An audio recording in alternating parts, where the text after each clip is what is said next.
بسم اللہ، الحمدللہ والصلاة والسلام علی رسول اللہ۔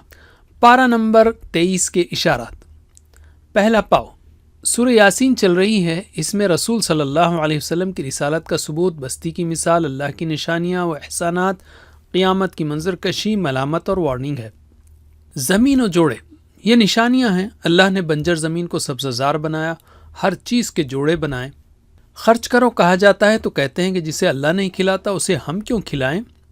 جنت و جہنم، اہل جنت خوب عیش و آرام میں ہوں گے، مجرموں کو الگ کر لیا جائے گا، شیطان کے پیروکاروں کو جہنم میں ڈالا جائے گا۔ دوبارہ پیدا، یہ سوال تھا منکرین کا، تو اللہ تعالیٰ فرماتا ہے ہم نے چوپایوں کو پیدا کیا، انسانوں کو پیدا کیا، تو کیا پھر سے پیدا نہیں کر سکتے؟ سورہ صافات شروع ہو رہی ہے جو مکی صورت ہے۔ اس وقت دین کی مخالفت تیز ہو چکی تھی۔ اللہ نے بتایا کہ اس نے انبیاء اور رسول کی مدد کی اور مخالفین برباد ہوئے۔ اندھی تقلید کا انجام بتایا گیا، غلط تصورات کا رد کیا گیا۔ دوبارہ پیدا کرنا مشکل ہے؟ کیا آسمان، زمین اور فرشتوں کو بنانا آسان ہے یا انسان کو؟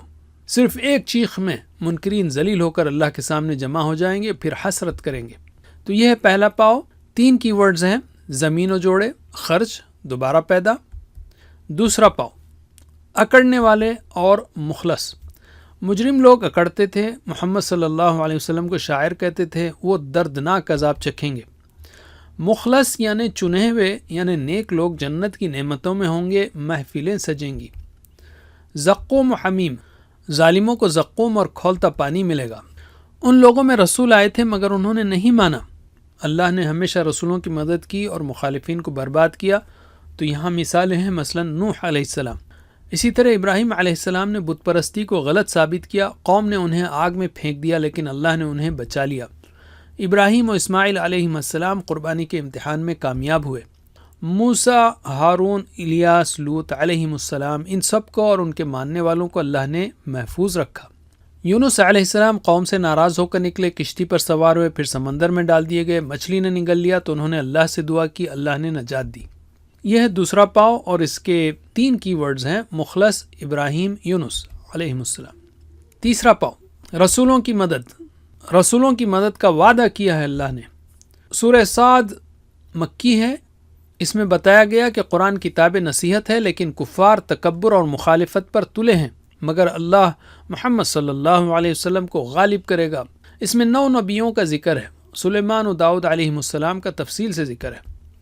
داؤد علیہ السلام بڑے نیک اور حکیم تھے۔ ان کے پاس 2 لوگ دنبیوں کے سلسلے میں مقدمہ لے کر آئے، انہوں نے فیصلہ کیا۔ اللہ نے انہیں انصاف اور اتباع حق کی نصیحت کی۔ تدبر و تذکر کے لیے قرآن کو نازل کیا ہے اللہ نے۔ سلیمان علیہ السلام کی گھوڑوں اور جسد سے آزمائشیں ہوئی، ہر وقت انہوں نے اللہ کی طرف رجوع کیا۔ متقین اور سرکش، متقیوں کے لیے جنت ہے جہاں میوے، مشروب، حور اور نہ ختم ہونے والی عمدہ غذا ہے۔ برے لوگوں کے لیے آگ کا بچھونا، گرم پانی، زخموں کا دھون اور آپسی جھگڑے ہوں گے۔ تو یہ تیسرا پاؤ کی ورڈز ہیں، رسول، داؤد، تدبر و تذکر۔ چوتھا پاؤ، آدم و ابلیس۔ آدم و ابلیس کے قصے کو یاد رکھو۔ ابلیس نے گمراہ کرنے کی قسم کھائی، تم اس کی پیروی نہ کرو ورنہ جہنم میں جاؤ گے۔ سورہ زمر مکی ہے۔ اس میں اخلاص یعنی صرف ایک اللہ کی عبادت، شرک سے بیزاری اور توحید و شرک کے انجام کا بیان ہے۔ نشانیاں و احسانات، مثلا تم کو پیدا کیا، 8 قسم کے نر و مادہ چوپائے پیدا کیے، ماں کے پیٹ کے اندھیروں میں تمہیں بنایا۔ انسان کے اندر توحید کی نشانی ہے کہ دکھ میں صرف وہ اللہ کو یاد کرتا ہے۔ مخلص بنو، کہہ دو اے نبی صلی اللہ علیہ وسلم کہ مجھے حکم دیا گیا ہے کہ دین کو خالص کروں، صرف اللہ کی عبادت کروں۔ قرآن کا اثر، قرآن سن کر مومنوں کی جلد پر رونگٹے کھڑے ہو جاتے ہیں اور دل نرم پڑ جاتے ہیں۔ قرآن میں ہر طرح کی مثالیں موجود ہیں۔ تو یہ ہے چوتھا پاؤ۔ اس کے 3 کی ورڈز ہیں، آدم و ابلیس، نشانیاں اور قرآن کا اثر۔ بس اتنا ہی۔ وجزاکم اللہ خیر، والسلام علیکم ورحمۃ اللہ وبرکاتہ۔